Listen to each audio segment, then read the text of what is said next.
एक बार की बात है, महात्मा बुद्ध प्रवचन दे रहे थे। प्रवचन में आसपास के बहुत से लोग शामिल थे। सभी लोग ध्यान से बुद्ध को सुन रहे थे। कुछ देर में प्रवचन समाप्त हो गया। लोगों ने बुद्ध को प्रणाम किया और अपने अपने घर को चल पड़े, पर एक युवक वहां पर बैठा रह गया। बुद्ध की नजर उस युवक पर पड़ी तो वे पूछ बैठे, क्या बात है वत्स, कोई जिज्ञासा है क्या?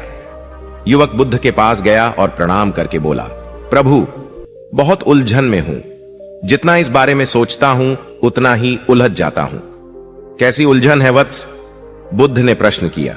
युवक हाथ जोड़कर बोला, प्रभु, यह संसार कितना विशाल है। संसार में लाखों करोड़ों लोग निवास करते हैं, उनमें भी एक से बढ़कर एक विद्वान, कलाकार, योद्धा।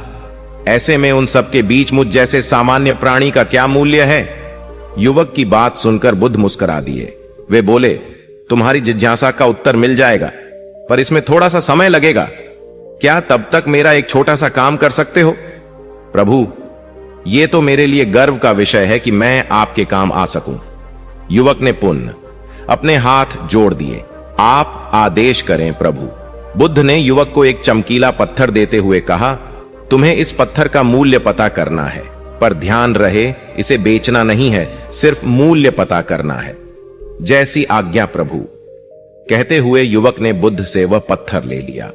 उसने एक बार फिर से उन्हें प्रणाम किया और बाजार की ओर चल पड़ा। बाजार वहां से ज्यादा दूर नहीं था। युवक थोड़ी देर में वहां पहुंच गया। वह सुबह का समय था, इसलिए बाजार अभी ठीक से लगा नहीं था। वहां पर इक्का दुक्का दुकानदार ही थे। युवक ने जिज्ञासावश इधर उधर नजर दौड़ाई। उसे एक पेड़ के नीचे एक दुकानदार नजर आया। वह आम बेच रहा था। युवक उस दुकानदार के पास पहुंचा और उसे पत्थर दिखाते हुए बोला, क्या आप इस पत्थर की कीमत बता सकते हैं? दुकानदार एक चालाक व्यक्ति था। पत्थर की चमक देखकर वह समझ गया कि अवश्य ही यह कोई कीमती पत्थर है। वह बनावटी आवाज में बोला, देखने में तो कुछ खास नहीं लगता, पर मैं इसके बदले 10 आम दे सकता हूं। दुकानदार की बात सुनकर युवक को हल्का सा क्रोध आ गया। वह मन ही मन बुदाया, यह आदमी मुझे बेवकूफ समझता है। इतना सुंदर पत्थर और इसका मूल्य सिर्फ 10 आम। अवश्य ही यह झूठ बोल रहा है।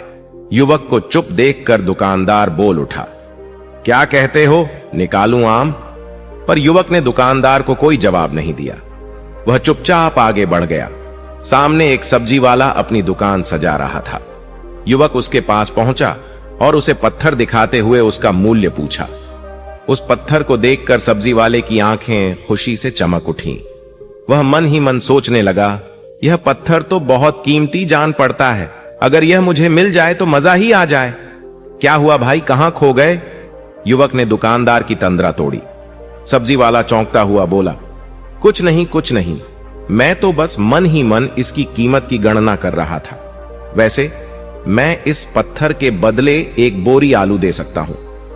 सब्जी वाले के चेहरे की कुटिलता देखकर युवक समझ गया कि यह दुकानदार भी मुझे मूर्ख बना रहा है। मुझे किसी और से इसका मूल्य पता करना चाहिए।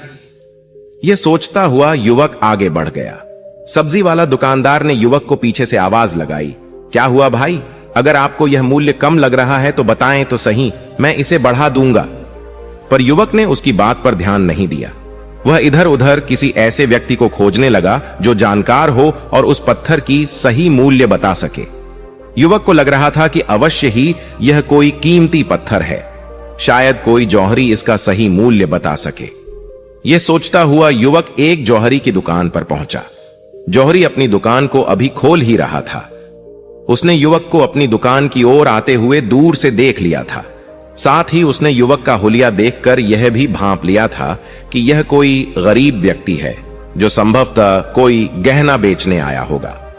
जौहरी ने हाथ जोड़कर युवक को नमस्कार किया और मुस्कुराकर पूछा, बताएं महोदय, मैं आपकी क्या सेवा कर सकता हूं? युवक ने बुद्ध का दिया पत्थर अपनी हथेली पर रख दिया और बोला, इसका मूल्य पता करना था। पत्थर को देखते ही जौहरी उसे पहचान गया कि यह बेशकीमती रूबी पत्थर है जो किस्मत वाले को मिलता है। वह बोला, पत्थर मुझे दे दो और मुझसे 01 लाख रुपए ले लो। कहते हुए जौहरी ने पत्थर लेने के लिए अपना दाहिनी हाथ बढ़ाया, पर तब तक युवक ने पत्थर को अपनी मुट्ठी में बंद कर लिया था। उसे पत्थर के मूल्य का अंदाजा हो गया था, इसलिए वह बुद्ध के पास जाने के लिए मुड़ गया। जौहरी ने उसे पीछे से आवाज लगाई, अरे रुको तो भाई, मैं इसके 50 लाख दे सकता हूं। युवक को वह पत्थर बेचना तो था नहीं, इसलिए वह रुका नहीं और दुकान के बाहर आ गया। पर जौहरी भी कम चालाक नहीं था। वह उस अनमोल पत्थर को किसी भी कीमत पर अपने हाथ से जाने नहीं देना चाहता था।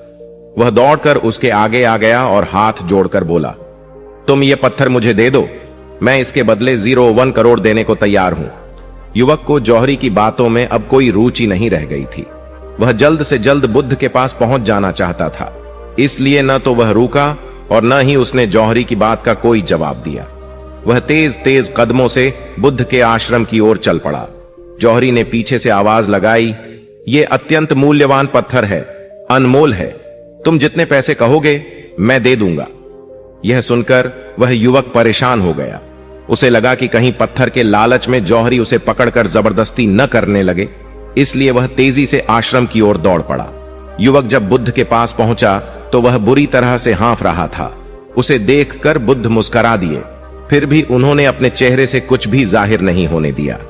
वे बोले, क्या बात है वत्स, तुम कुछ डरे हुए से लग रहे हो। युवक ने बुद्ध को प्रणाम किया और सारी बात कह सुनाई। साथ ही उसने वह पत्थर भी उन्हें वापस कर दिया।